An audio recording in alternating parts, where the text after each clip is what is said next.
Hello, I'm Toycat, and France just held elections this week, and in them, the New Popular Front, the left-wing alliance, actually won the largest number of seats, and they also started making some pretty interesting policy calls almost immediately afterwards, including this, a 90% tax on the rich. This has been widely shared, especially in other countries like the US and the UK, and people on the left of those countries have been saying, wait, if they can do that, why can't we do that here? When you look at what they get in exchange, it seems like such a good deal. Raising the minimum wage, price controls on essentials, electricity, gas and petrol, lowering the retirement age, and a heavy investment in green transition and public services, and all they have to have in exchange is a 90% tax on annual income above 400,000 euros. Yeah, that is a high tax that most people don't pay in exchange for really good things that everyone gets. And this is something I want to talk about today because tax policy is one that is often used as a popular stick to win a lot of people over, but it's one that has a lot of flaws in it. The France example will have to leave aside the fact that they obviously don't have a majority and so can't pass this by themselves. We'll leave aside the fact that it doesn't look like it's necessarily legal under France's laws, and we'll leave aside the fact that French people already pay 45% on the higher degree of their income, so it's a doubling off their top rate of income tax, which some people would argue is too high. But I want to instead talk about why we don't have a 90% tax on the rich, because governments do like money. They spend a very large amount of it, and if they could have a 90% tax, which is easy to justify as being, something that is for solidarity, especially after the wealth rises we've seen, why don't they actually do it already? And so let's explain that today briefly, starting with the fact that we need to go into, which is a 90% income bracket above 400,000 euros does not mean that people who earn 400,000 euros and one will pay 360,000 euros. This is obvious to most people, but apparently half of the British public doesn't understand it. If you earn 50,270, the highest amount in the basic rate tax band, and then you get a £1 increase, and now you're in the 40% tax band. More than half of people, or rather around half of people, believe that you actually pay a substantial amount more tax because you're in the 40% bracket, whereas most people, just over most people, 51%, will understand that it is just a small percent more. You pay 40% on that £1, and then you pay 20% on the rest. And so the French example, for example, is let's just say they have a 30% tax rate up until 400,000. We're simplifying a lot by saying that, but let's just say that's true. Then 400,000 to 500,000 would give you a tax rate of, on that 100,000, 90,000, but on the rest it would stay the same, and so your overall tax rate wouldn't be 90%, which then seems like a really good justification for doing this. I mean, if it's only incomes above 400,000 euros and it's only the percent above it, who needs to have more than 400,000 euros in a year? And this is the kind of problem which political sides of the spectrum have a issue with when they talk to each other. On the left, they talk about how things should be, and on the right, it's kind of more pragmatically discussed. And the biggest reason that people will say you shouldn't do it there is because, well, people aren't going to stay in a country where that is the case.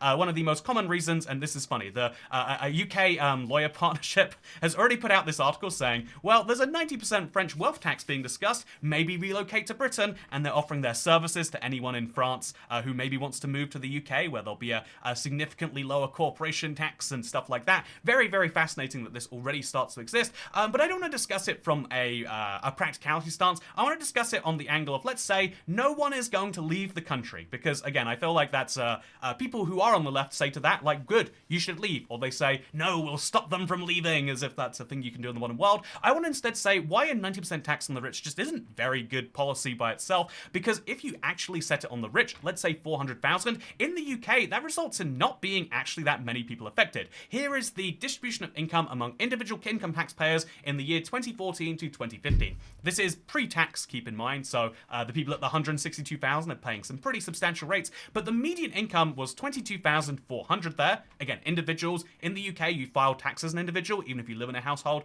So 22,400 is the average income for a person. At the 90th percentile, so the point where 10% of people earn more than it, it is 51,000. At the 95th percentile, where more than 5% where 5% earn over it, it's 71,000. And the 99th percentile, where only 1% of taxpayers are, is 162,000. And so the majority of people would not be affected by a 400,000 tax, but even the majority of the 1% are not affected by this tax. I mean, the 1% of people in terms of income tax, majority of them aren't paying it. And looking at the stats from more recently, from 2 years ago, even now, even in 2022, I should say at least, only the top 0.1% of the UK earners have an income over $500,000. That means that only the 1 in 1,000 people would earn the money required to pay this tax, and then they would only pay it on the amount over that amount. And so, wow, 500,000, that's a good amount to pick. So the amount that you would earn from the top 0.1% is about 90,000 at the lower end. Obviously, some people earn millions, and so you raise a lot from them. But for the majority of the people in that top 0.1%, you're earning something like £90,000 per person, which sounds really good because you think about 0.1%, how many of them there are, how wealthy they are. But actually, then you start to think about, 0.1% of taxpayers. That's, there's tens of millions of taxpayers, so 1% of them would be hundreds of thousands. 0.1% would be tens of thousands. Tens of thousands of people, even if they're all paying 90%, isn't that much money. But there's a more crucial concern underneath that. So I say it isn't that much money, by the way. I have to be clear. I mean, on the governmental budget level, the government budget in the UK is it's measured in the trillions. I think we've just gone over the trillion amount, and so even if you get tens of billions, because 10,000 people paying £1,000 each would be 10 million. So 10,000 people paying 90,000 each would be 900 million, almost a full billion, if I've done that correct. Even if you're earning tens of billions, because there's lots of people in there, you could still see that, 10 billion, let's get that high amount in there. It wouldn't be enough to pay for 1/4 of the defense budget. It wouldn't be enough to pay for the debt interest in the UK. But if you look at the amount we pay on social protection, the majority of which is pensions, we could, if we earn 10 billion, if we tax every one of these people at 90%, then we'll end up paying for social protection, pensions, and all that stuff for, what is that, like 2 weeks in the year, and then we'll have run out of money, and all those people won't have any more because they've given 90%. You can raise it to 95%, and you'll get 2 weeks in a day, but there is a cap as to how much you can take from income earners in a country, and I think we're fairly close to it. At 45%, this is where the majority of the Western world sets their highest rate, outside of the US, where it's like 39%, but 40 to 45% is like a sweet spot in terms of raising revenue, but still encouraging people to earn that amount. If you know you're getting a pay rise, and at that pay rise you get to keep 55%, you might be bummed that it's only 55%, but you'll still probably take it. Whereas at 90%, is it worth doing more work if you know that you don't get to keep the majority? There is an interesting question there, but I think I think there's a more interesting question underneath the moral one here, which is it actually income that you care about? This is something that people love to talk about with policy because it's the easiest policy to enact. You know how much people earn. The fact that we know the top 0.1% of taxpayers earn that amount is because the information is public. You have to file a tax return every year, and the government just gets to say what percent of that they're keeping. But the more crucial bit is when it comes to wealth. This is the wealth percentiles in the UK, and the 99th percentile of wealth have 2.9 million. This is what people are picturing when they're picturing wealthy. It's not someone who earns, I hate to say it, but 162,000 a year. It's wealthy, but it's not like 1% wealthy. They're not holding cocktail parties with multiple, servants in the room. You realistically, you get yourself a nice house in a decent city in the UK, and you get yourself, but it's not like crazy money. So how is that explainable? There are so many wealthy people, and they're not all earning only 162 to 500,000. Well, it's because when you think of wealthy people, it's in the name actually. Pro tip: you think of wealth, and wealth is the accumulation of all you have so far. We often conflate income and wealth, but income is the amount you earn in a year from a job, and wealth is the amount of money you have. And interestingly, wealth stacks way differently than income. If you look at the two graphs, this one has a way sharper spike at the end, but this one is like, it slowly, steadily ticks up. And so if the 99th percentile only earn 162,000 a year, how is it that they have 2.9 million in assets? Two theories. One is the fact that this is carried over wealth from many generations ago, that you become a 95th percentile because your grandparents die with a house in London and leave it to you, and so you become top 5% wealthy in the UK. Even if you're earning 22,000 a year, you still are wealthy with that giant asset underneath you. But the second way that we could argue this is that to become wealthy, you need to have your income translate into savings. And so out of your 162,000, you pay 50-60 grand in tax, you pay maybe another 30-40 grand in all your essential bills, and then let's say you don't go on any holidays or do any fun things, you can save 60 grand a year, and then over your 100-year lifespan, that 60 grand can become 6 million. I guess you don't earn for 100 years. Over your 50-year lifespan, that 60 grand a year can become 2.9 million, more or less. So, in a way, you're actually preventing wealth mobility with high taxes. If you say that you can't earn above a certain amount, then you can't put that money into your wealth, right? It's a big problem there. And so this is why I think it's a bad idea to tax income, because income is the thing that is earned to slowly try to build wealth. You are preventing any wealth mobility when you do this. But then you say, well, obviously, okay, we have a wealth tax. Rather than taxing income, anyone who earns their income is inherently tied into working and therefore can choose to work less, and that's bad for the economy when you do.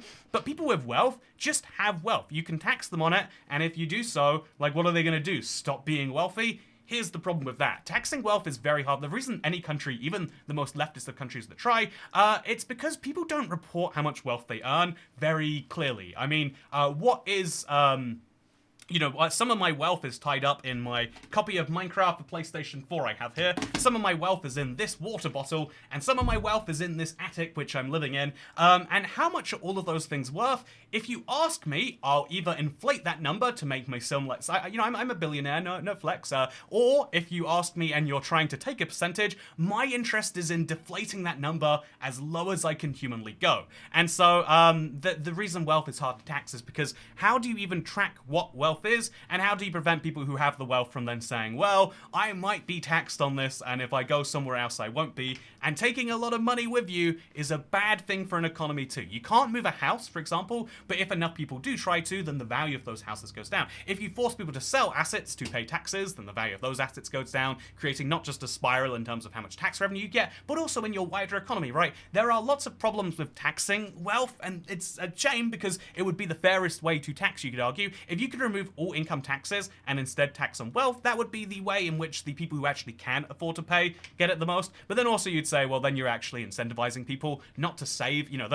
Most people who earn $162,000 a year aren't saving $60,000 of it because they want to build intergenerational wealth for their children. Sadly, this is depressing. But I've spoken to people who work in wealth management. I've spoken to people at the bank. I've spoken to people in all sorts of fields, and it's just like, yeah, no matter how wealthy you get, an alarming amount of people live, paycheck to paycheck. And so should that be incentivized is the more deep question underneath that. And that's why raising wealth taxes and income taxes is actually messy, because you're trying to make an incentive system that makes your country wealthier. I also think that one of the reasons this isn't widely suggested is because of the fact that people like policy decisions that sound actually doable. Everyone knows you can't just tax the rich 90%, whether that's playing into the rich's hands or not, but everyone knows that, they have some amount of mobility greater than the average person, and one of the reasons that people distrust politicians is because they don't keep their promises. Make a few simple promises, don't promise the world. At the same time, there's also politicians who are so similar or who don't say what they believe, so you need to be ideological to help these people out, while also you need to keep those promises, while also you need to make sure to represent people's mix of views, while also being sure not to burn your country down. Every time a country goes through an economic crisis and sticks to their ideological line through it, they are voted out by the voters who say, why did you make us poorer? And that is the real struggle that every country effectively has at some point. Anyway, with that said, there's a couple of more things I want to dive into today, and that is the fact that if we look at the US individual income percentiles, you can see it's way less evenly divided. The US has a slightly sharper curve. I wouldn't say much sharper, but the UK curve looks actually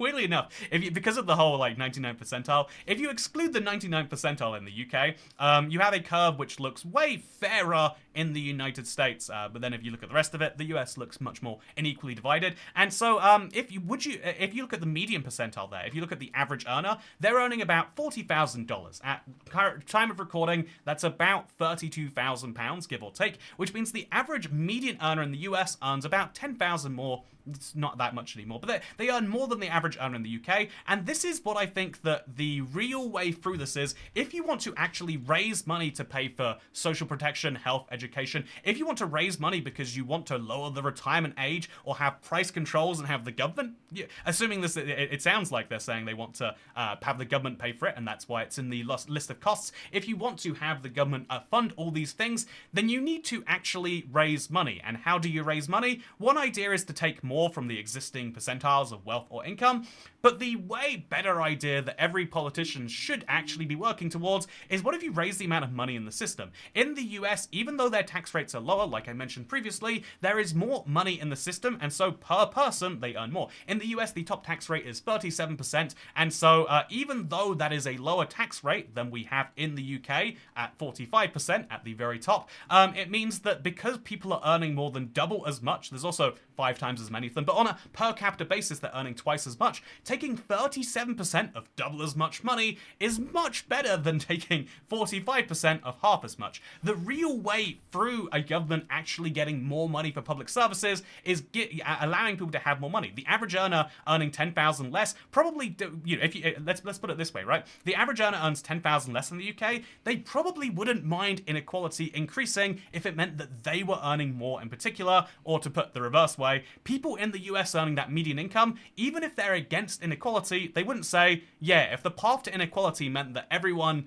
including yourself, earned 10,000 less, would you take it? You would say, wait, actually, no. If the US could switch their situation for ours, they would not. They would not say, let's make everyone slightly poorer but more equal. And that is, I think, why inequality is a bad thing. It feels emotionally bad. But if it's the only way to achieve the good things, you don't need to worry about it. And I'm not saying that inequality is the way to achieve those things. What I am saying is that if you are talking about how to raise money for the government, you've got to work out the actual most beneficial way to grow tax revenues, which isn't to say this is the amount of money that exists and that will always exist. It's to say, how do we get all these numbers up? Rather than taxing more on any of these people, keep tax rates the same, have everyone earn more money. Boom, wow, look at that. I have just created a genius idea. But that is the much harder thing for a government to do. And so they'd rather just say, nope, we've worked out how to get more money. It's from taking from people who aren't you and our voters. And then people will be like, yeah, that's genius. Why didn't we think of that before? All other politicians are dumb. And then when they inevitably don't get it done, there's going to be some problems about like, oh, they didn't keep their promises.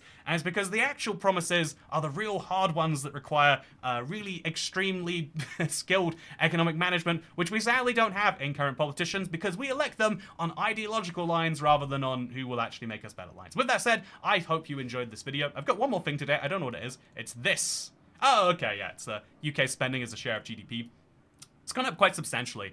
People think that public services are like way underfunded because we've given away tax breaks to the rich or whatever. It's like, oh, sad to say, we've got one of the highest public spendings as a share of GDP that we've had as a country in a very long time. And it just isn't, spending is going up in real terms, but also as a share of GDP. And so what is the solution to this? At some point you can't just tax more and more for GDP. You've got to actually work out how to raise it. But that's a harder question, and it's one that I don't have the answer for today. But what I do have to say is I hope you enjoyed this video, and I think it's really interesting. A graph I'd love to go through is this one. The fact that many countries, the reason this is kind of relevant in the UK is because we are losing a lot of people with high net worths, and so and a lot of countries are gaining them. What do countries have to do to gain or lose millionaires? I think that'd be a fun map video to bring this all back into what this channel has as main focus. It's been a fun couple of weeks. I do think we'll be making some more politics style videos, and I hope that you're looking forward to seeing them, because if you're not, you're going to see them anyway. It's going to be great. Thank you for watching. Second channel. Don't care. Goodbye. I couldn't end it on France. What do you think I am? Anyway, yeah. See you around. Bye.